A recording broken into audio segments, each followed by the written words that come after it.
insanity. Everyone has a different definition of what insanity actually is, and today we're going to take a look at two people who many would consider absolutely insane. First off, a young woman believes that the universe has sent her a soulmate, but this one has a very dark secret. And then we take a look at someone else who has all the hallmarks of an insane person. Me. Today on Dead Rabbit Radio.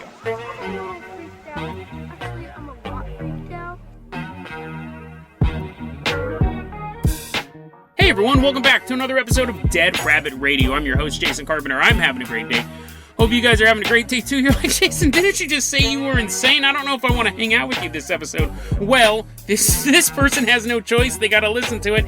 Coming into Dead Rabbit Command right now is our newest Patreon supporter. Coming in, it's Jacob Schlager. Everyone give a round of applause to Jacob Schlager. He's like, my name's Schlager. Well, Jacob, sorry I didn't confirm how your name was pronounced, but you're going to be our captain or pilot this episode. If you guys can't support the Patreon, or if you don't want me to butcher your name on air, that's fine too. Just help spread the word about the show. Really helps out a lot. Now, Jacob, let's go ahead and get this started. Oh, and let me say this too.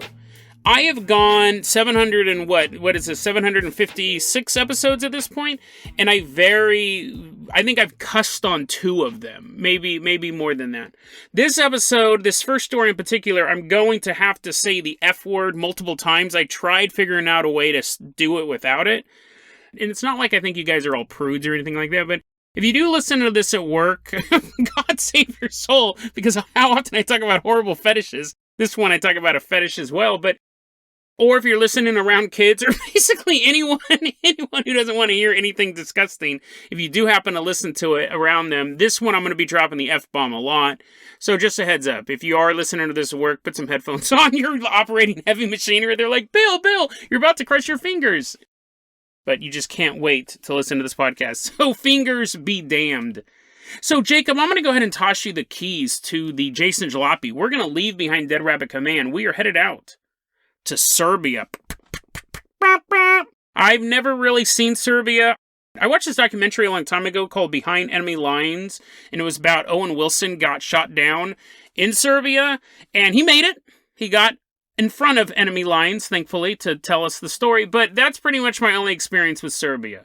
It's very gray. Basically, the entire country looks like the first 20 minutes of Saving Private Ryan. Now, I could be wrong. Could be a beautiful place.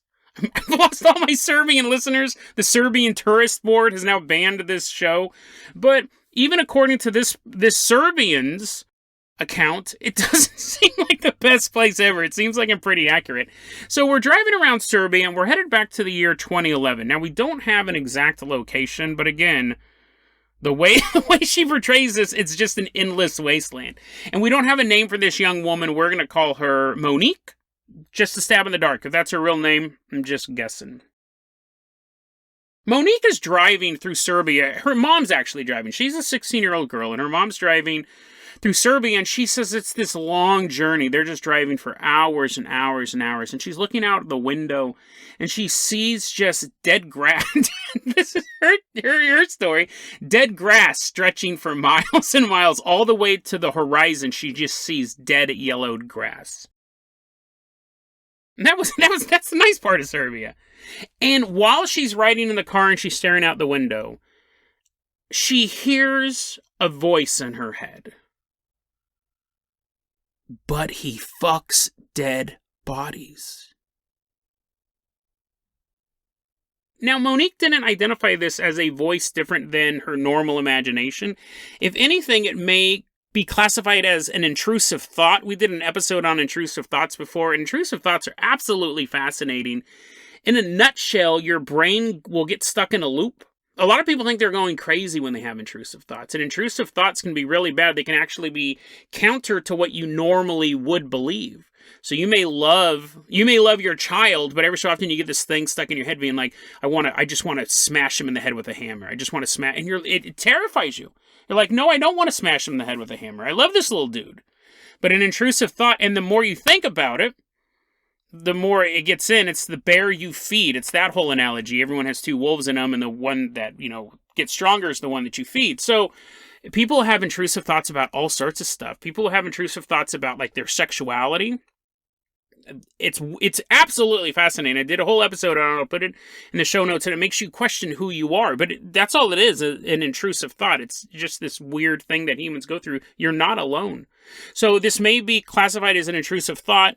It doesn't necessarily come from the ether, but the way Monique sees it, though, is that the universe is telling her, but he fucks dead bodies. She says the phrase just jumped in her head as she was staring off into the distance, and then it began to repeat. But he fucks dead bodies. But he fucks dead bodies. But he fucks dead bodies. But he fucks dead bodies.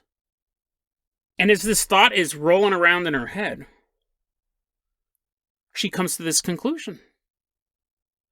My soulmate was out there. That's her actual quote in this post. My soulmate was out. That's what she's getting from this thought. And you're thinking, wait, what? How is any of this connected? She thinks the universe is giving her a message saying that the perfect man is out there for you, but you can never be with him because he fucks dead bodies. And she would never be with someone who engaged in that activity. To be fair, no one would, right? And she believes this person is her soulmate to such a point. Now, Monique posted this online in 2020. So 9 years after she had this experience, she's still thinking about it. And she says, I have a boyfriend now, and he doesn't fuck dead bodies. But I told him about this. This is such an important moment of her life. She told her current boyfriend about it, and she's writing about it 9 years later. And she says, this person is my soulmate so much that if he saw me, he would instantly recognize me and never let me go. But he fucks dead bodies, and I can't be with him.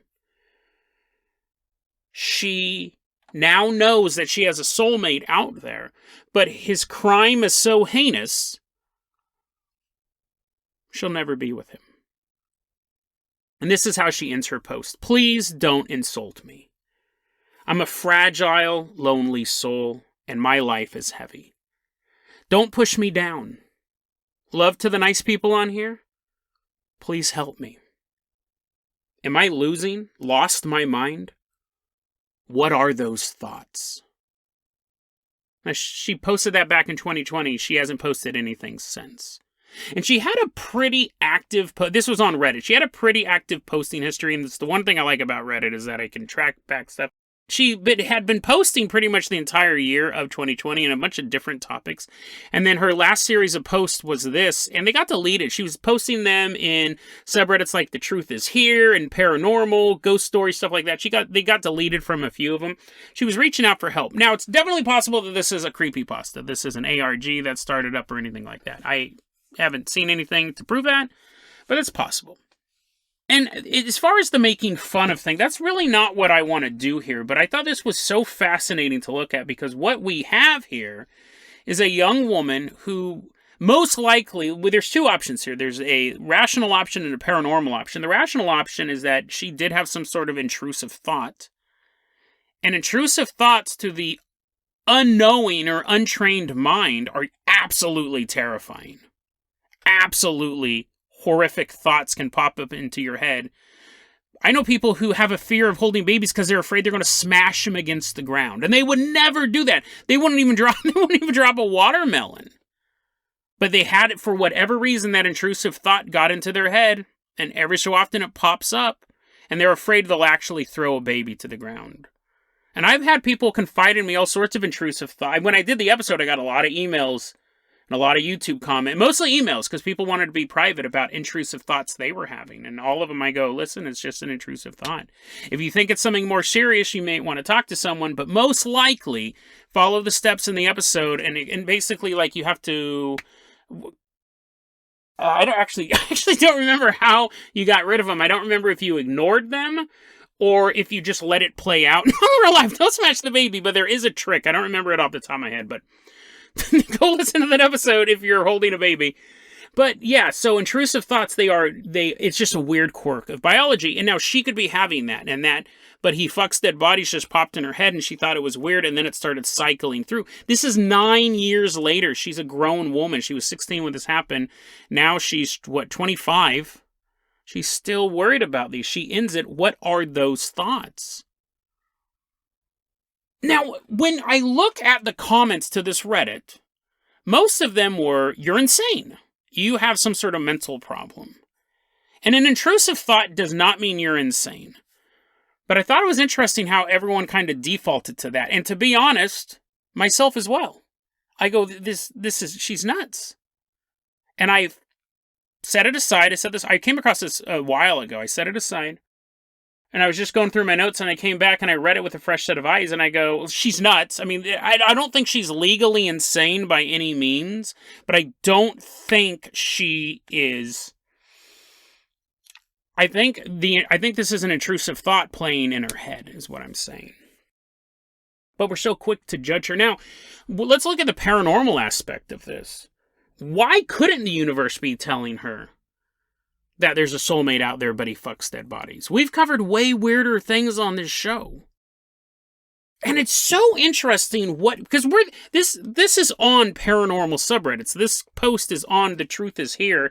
I think that's where I originally saw it. Oh, and I'm pretty sure it got deleted and I archived it, but I could be wrong on that.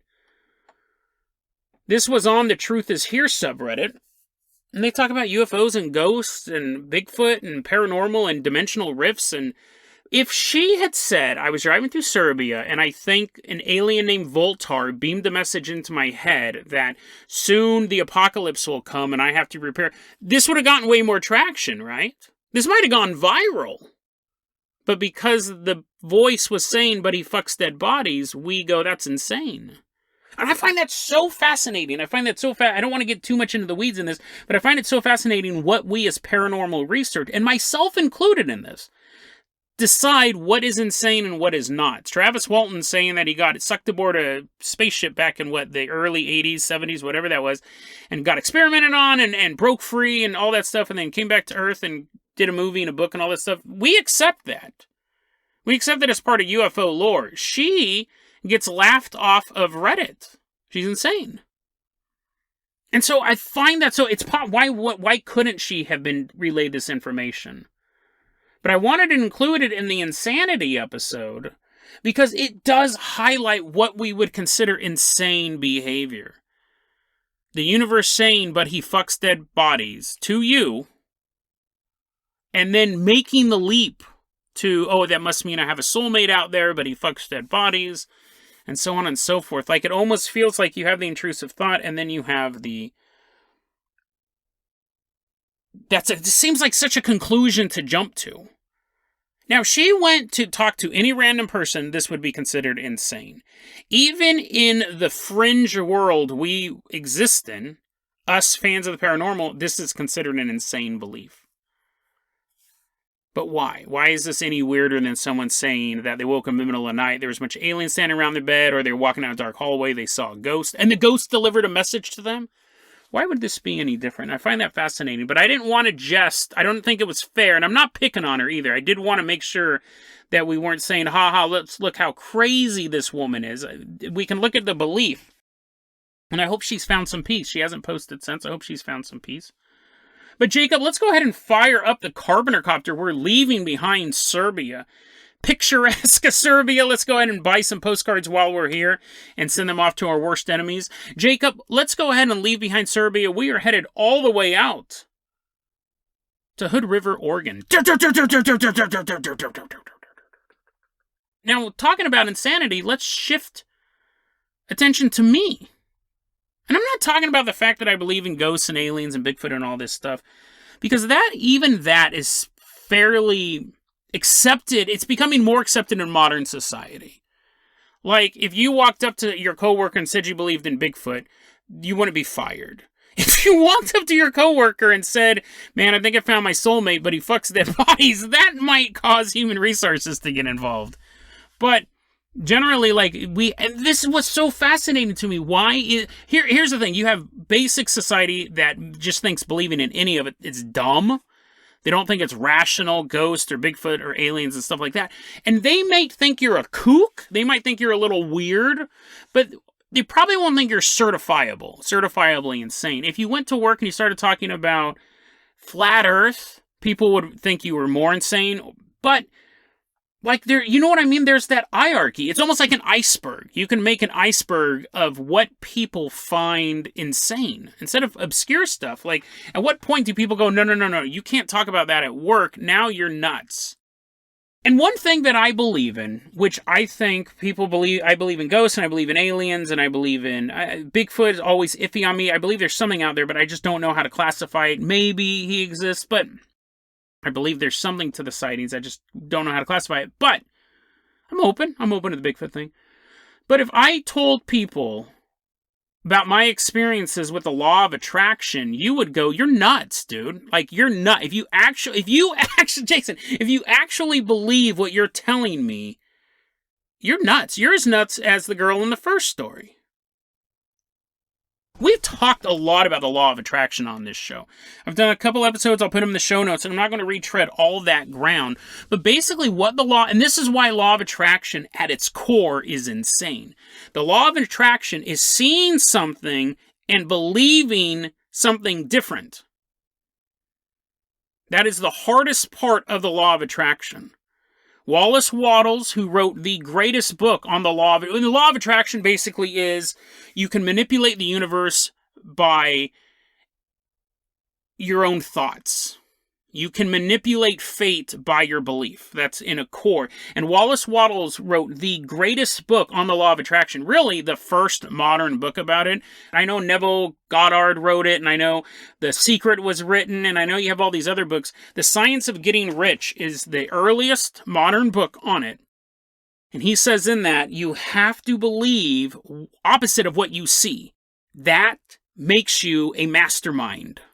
If you can live in a rat-infested tenement and go, I'm in a mansion, I can see the gilded works on the wall, and I can see the clean floor and the fresh running water as rust-colored water is pouring out of your pipes, you are a mastermind. You're actually looking at reality and seeing something different, and that is nearly impossible. But it works. It's funny, a long time ago I said, I don't really like Post Malone's music, and I was doing an episode about Post Malone. I wasn't just talking about him, I was doing an episode about Post Malone. I said I didn't like his music, and then I started listening to his music, and it turns out I'm a huge Post Malone fan, and I need to learn to shut my mouth about music I don't like, because recently I made a comment about Lil Nas X, and I go, the new Montero song, and, he's only popular now because that video was so controversial. I was listening to his new song, Industry Baby, and it's a banger. Like, I really like Industry Baby. It's a really, really good song. And I was listening to it, and it immediately spoke to me. And I couldn't figure out why. It's like, oh, dude, this beat's really good. I really like his flow. But it spoke to me on a different level. I was watching a interview with him on Genius. I'll put it in the show notes, and I recommend people watching this interview. He was being interviewed with the other person on the song, a young man named Jack Harlow. The song is about the law of attraction. I could barely understand parts of what he was saying, honestly. I had to look up the lyrics at one point. And in the interview, both of them were like, listen, when I was a young person, I knew I would be here. I knew it. Didn't doubt it at all. And here I am. And Lil Nas X goes on to say, listen, I had the biggest song in the world. I shouldn't be here. I should just be a one-hit wonder. But I knew when I made my first mixtape, before I became famous, that I would become bigger than I am right now. So when I was big during my song, the cowboy song, what was it, Old Town Road? He goes, I knew that wasn't the end. I visualized past being the biggest song ever. Here he is. And Jack Harlow's saying the same thing. And it's so funny. They were talking to each other and they go, yeah, Jack's like, I wanted to be on this song because I really agreed with the message. And I was like, what's the message? They said at the beginning of the interview, and as they were being interviewed, separate interviews, they both started talking about the law of attraction. You have to believe you have already won against all odds. And that's what makes it magical. You have to believe something that's not true. It's not faith. The law of attraction is the opposite. You have to see something and believe the opposite. Faith is not seeing something and believing it anyways. You know you're not going to see a physical manifestation of these things, but you believe them anyways. The law of attraction is seeing a physical manifestation and not believing it.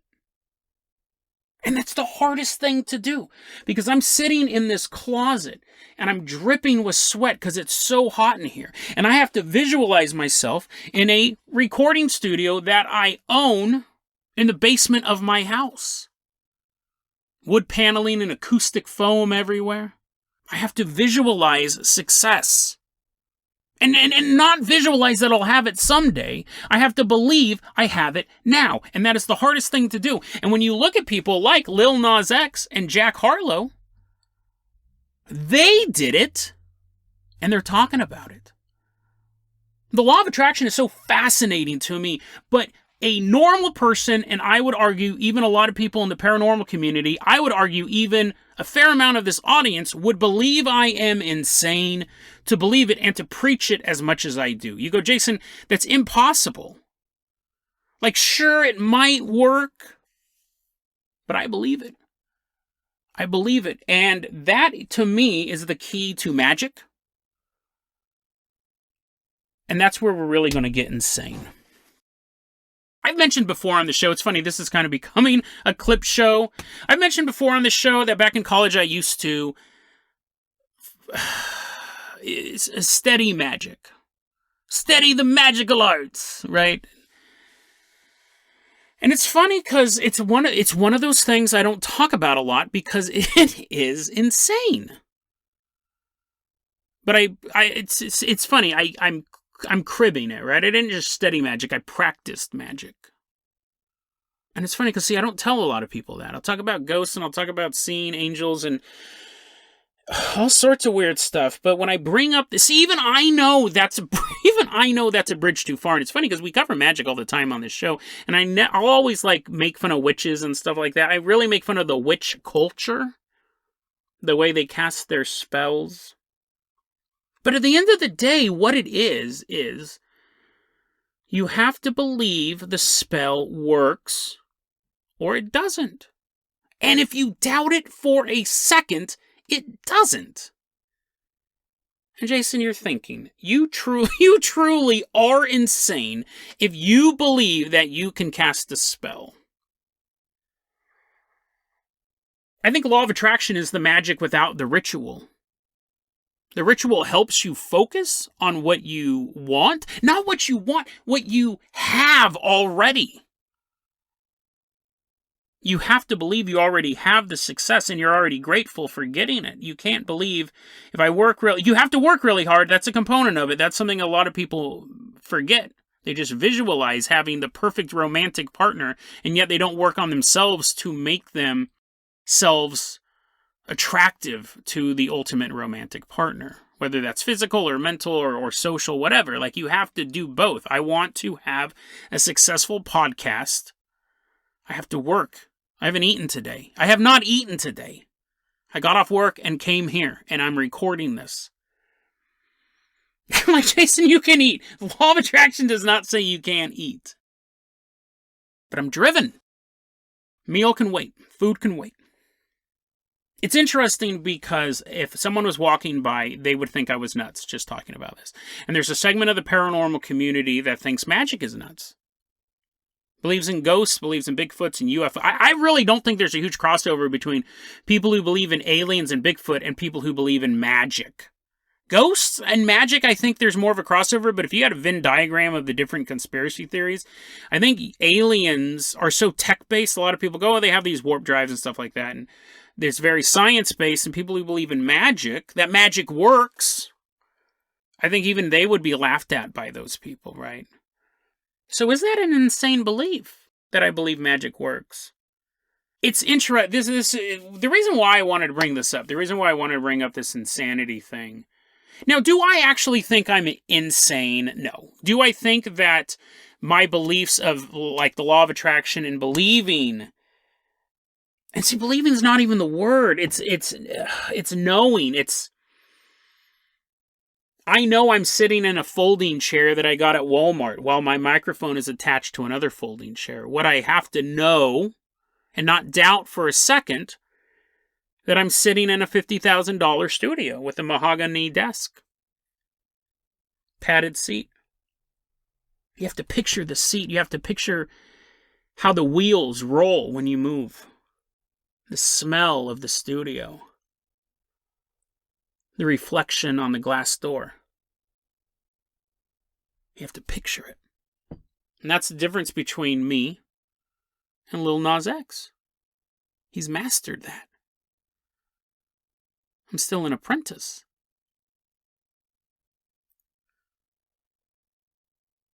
The reason why I'm bringing this up now is that because I have a magic background, right? Because I have a background in that, even though I'm working the law of attractions. And one thing Wallace Waddle says, which is really interesting, he goes, you are not to make a time of devotion to practice this. It's not like you can say, well, every night before I go to bed, I'm going to do this. Or once a week, I'm going to take an hour out of my day to do this. He goes, it must be constant. You must constantly be living in the new reality. You're like, Jason, that sounds incredibly dangerous. You're driving the car. You're like, I'm in a self-driving car. I imagine myself in a self-driving Tesla, and you're just like kicking back. I mean, you obviously, like, it's not that extreme, but he goes, that's not how this works. You have to believe it constantly. But because I have a background in magic, because that's kind of my original introduction to the law of attraction, this is so weird. And I think a more insane person, a more paranoid person would have thought of this differently, but I had a location here in town that I used because I walked by it every single day. There was a crossroads, very, very powerful in magic dealings. Crossroads. There was a crossroads with an island on it. I walked by it all the time. For the past 10 years, I've walked by this, sometimes on that side of the road, sometimes on the other side of the road. And when I crossed the crossroads and stood on this island, I felt there was something there. Not good, not evil, just energy. There. Raw energy. This sounds absolutely insane. This sounds insane, right? College-educated man. Walking down the street over an island. What are you talking about, Jason? If a homeless man told you what I'm about to tell you, you would think he was insane, and you may think I'm insane. I would walk by this all the time.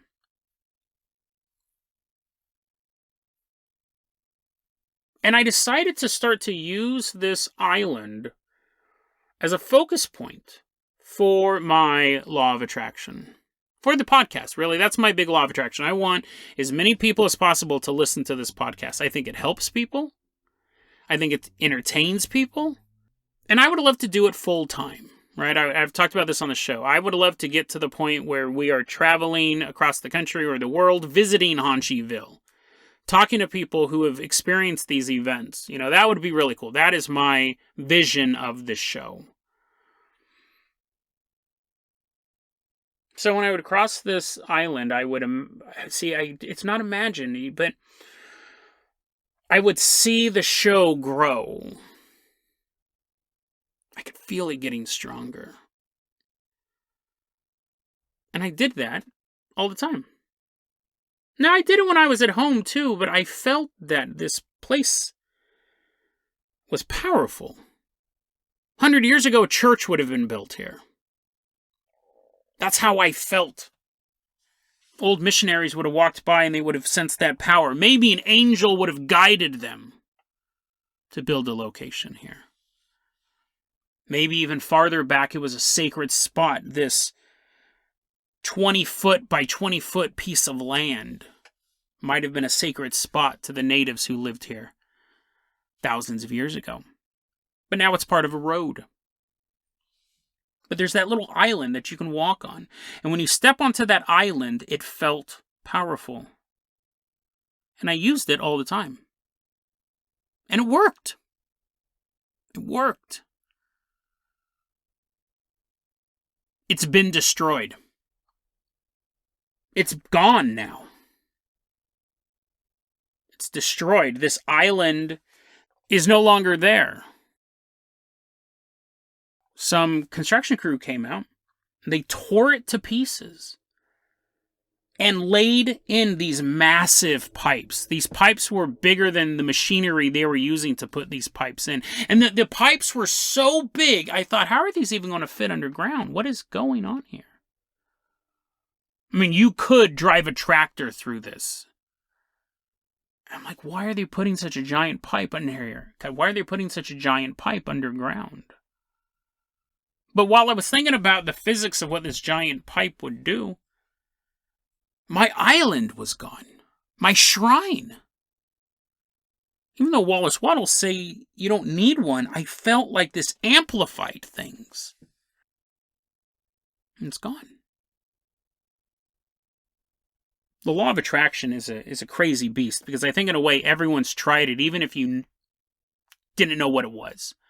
Everyone's wished upon a star. Everyone's fantasized or daydreamed about something else. The law of attraction is a different beast. It's believing something that doesn't exist yet. You have to believe you already have it.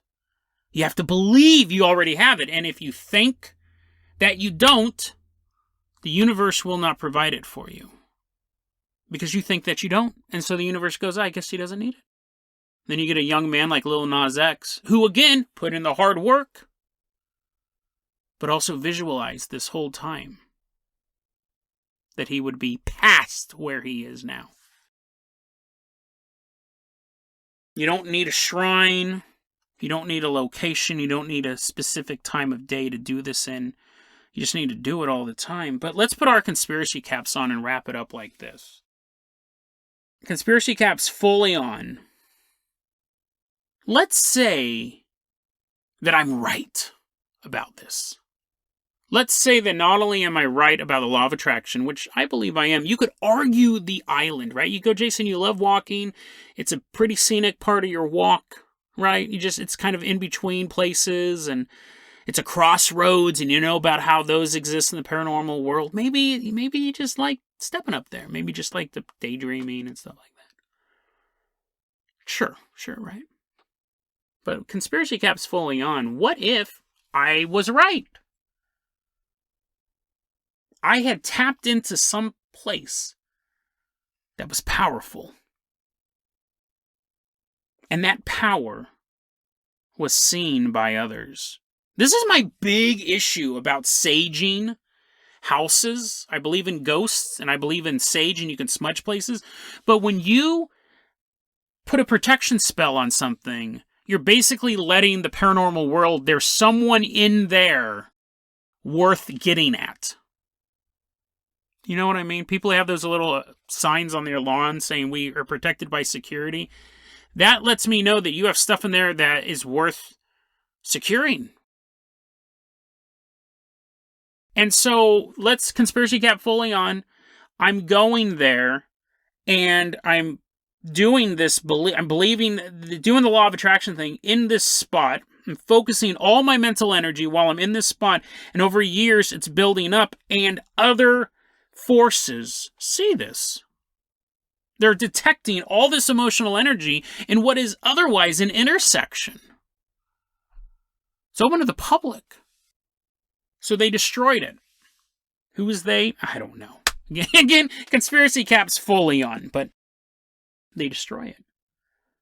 And I'm so curious about what those pipes are underneath.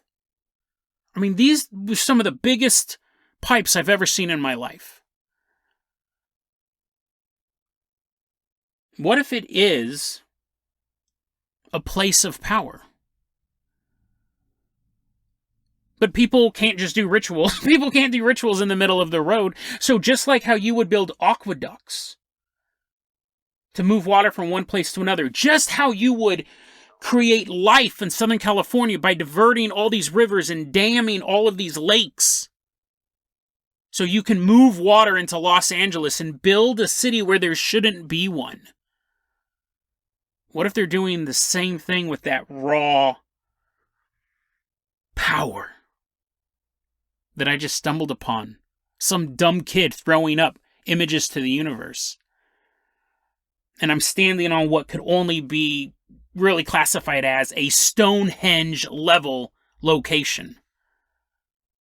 And I'm lighting up the grid. And there are darker forces that have now located it. And they're funneling that energy to them. The beautiful thing about the conspiracy cap is we can say things that sound insane. Right? We're just kind of proposing this would be an interesting way to wrap up the mystery. But when you're dealing with the paranormal, there's such a thin line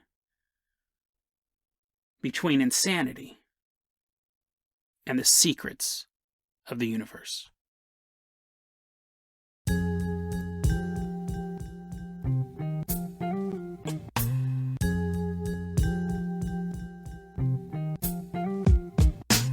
deadrabbitradio@gmail.com is going to be our email address. You can also hit us up at facebook.com/deadrabbitradio. TikTok is @deadrabbitradio. Dead Rabbit Radio is the daily paranormal conspiracy and true crime podcast. You don't have to listen to it every day, but I'm glad you listened to it today. Have a great one, guys.